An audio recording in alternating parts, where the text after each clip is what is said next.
The packaging is pretty familiar for Apple. We have the iPad's slender 6.9mm profile on the front of the box and the iPad Pro branding along the side in its appropriate colors. On the back, we'll find our specs and details clearly marked, and in this case, we have two 120 gig cellular models and one baseline Wi-Fi model. First up, let's flip over the boxes so we can slice off the shrink wrap plastic. Removing all the plastic, we can flip over the boxes so we can lift the lids on all three of them.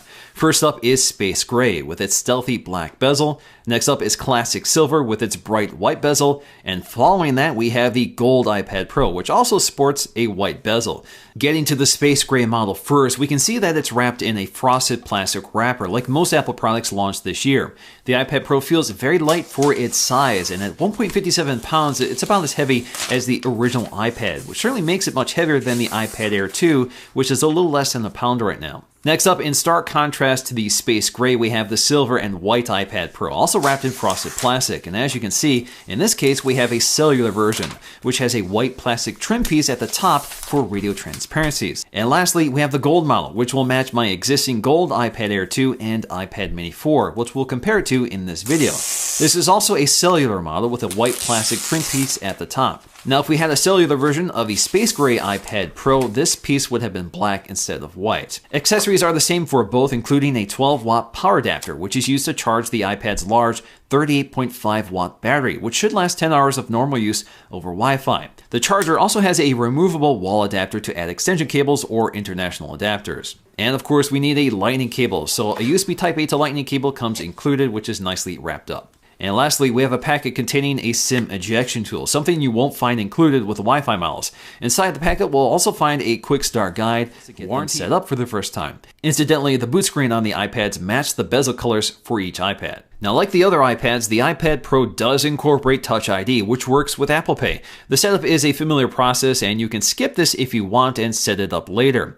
iPad Pro unfortunately does not pick up the lightning-fast Touch ID 2 sensor from the newest iPhones. So taking a closer look at the iPad Pro, we are confronted with a truly massive 12.9-inch 4x3 LCD IPS display with a Retina resolution of 2732 by 2048, which is good for 264 pixels per inch, making it the highest resolution display on any iOS device today, but with the same pixel density of the iPad Air 2. Now, like all recent iPads, the display is laminated to the glass with no visible distortion when pressed, although you can see the glass and display flexing if you press firmly. At the top, you'll find the venerable 1.2 megapixel FaceTime HD camera with an f2.2 aperture, which is good for 720p HD video. This is effectively the same camera we've had on recent iPads for a couple years. Down below, we'll find our home button incorporating Touch ID, which is covered in sapphire glass and surrounded with a color-matched metal ring, which acts as a capacitive trigger for the Touch ID feature. Along the back, you'll find no major design revolution here. It looks like all the current generation iPads with a rigid all-aluminum unibody frame and a polished color-matched Apple logo at the center, which is once again a standalone component and not etched into the metal. So again, nice attention to detail. In the upper corner, we'll find an 8-megapixel iSight camera flanked on either side by a set of dual microphones.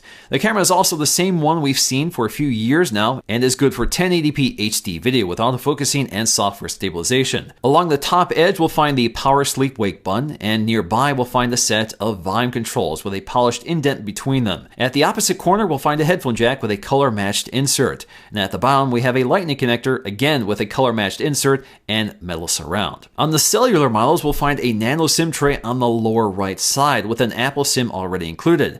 This SIM can actually be used to activate a number of services, so you don't need to purchase a specific SIM for each carrier. You can basically set this up under settings. The iPad Pro also features a radically different speaker design than previous iPads, with speakers at all four corners. The iPad actually has resonance chambers milled into the metal frame and covered with a carbon fiber cap. This creates a very dynamic soundscape and lower resonance, which creates a much fuller and immersive sound. The iPad can also adjust speaker output depending on orientation, which means the speakers always sound balanced. Now, with these resonance chambers, there is a noticeable amount of vibration in the chassis, especially with the speakers at higher volumes.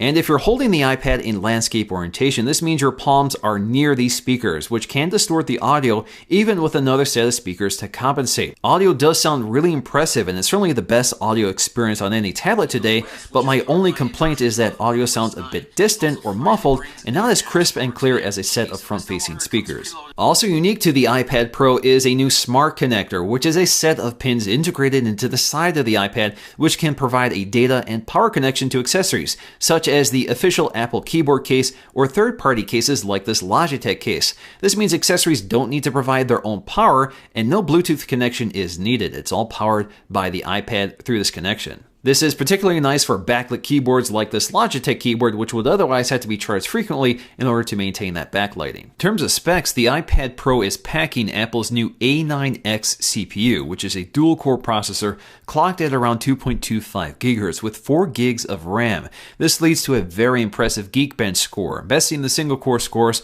of the iPad Air 2 and the Mini 4 by a significant margin. Even the multi-core score clearly beats the triple-core A8X from the iPad Air 2. And believe it or not, the iPad Pro actually bests the MacBook by 1,000 points for both the single-core and multi-core score. iOS 9 is effectively the same experience on all iPads, but the screen real estate and processing power makes effective use of iOS 9's multitasking features. Now we have slide over that allows you to peek into apps by swiping in from the right edge in either portrait or landscape orientation. Or we can swipe to expand them for side-by-side windowing. This is only available for apps that support scaling, which includes all Apple apps. But effectively, this allows you to interact with 2 apps at the same time, and iOS 9 handles this very smoothly and seamlessly. Perhaps the biggest software tweak for the iPad Pro is the new software keyboard, which is nearly the same size as a full-size Apple Magic Keyboard. That's because we have this large screen to work with. Now, this new software keyboard adds a number row at the top, in addition to conventional punctuation and function keys like Caps Lock and Tab. Effectively, it's nearly identical to a classic Apple Mac keyboard with a few tweaks and omissions. This makes it easier to type on the iPad Pro keyboard like a traditional keyboard, but it's still hard to get used to since there is no physical feedback, and it's hard to maintain your fingers near the home row without resting your tips on the glass. Unfortunately, especially in the iPad Pro's case, you can't split the keyboard for thumb reachability like you can on the iPad Air 2 and iPad Mini 4. The camera app doesn't add any new tricks from previous iPads. We still have time-lapse and 120 frames per second slow motion.